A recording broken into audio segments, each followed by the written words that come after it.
Some new developments tonight in the impeachment inquiry of President Trump. Today's public hearing centered on both sides laying out their legal case. Natalie Brand reports from Capitol Hill.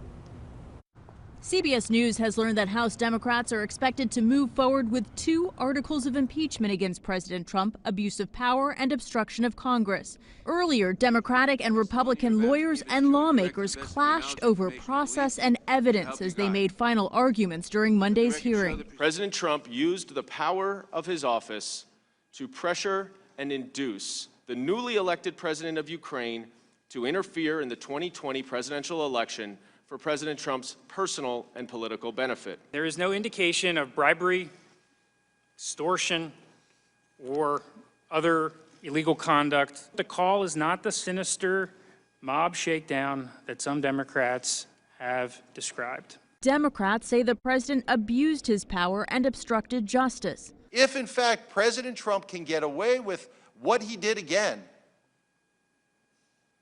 our imagination is the only limit to what President Trump may do next or what a future president may do next.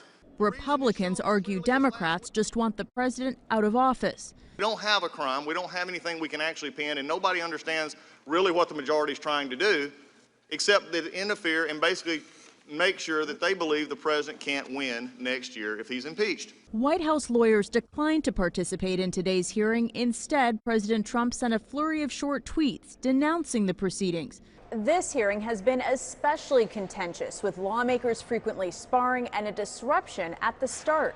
We voted for Donald Trump. A protester supporting the president had to be escorted out of the room.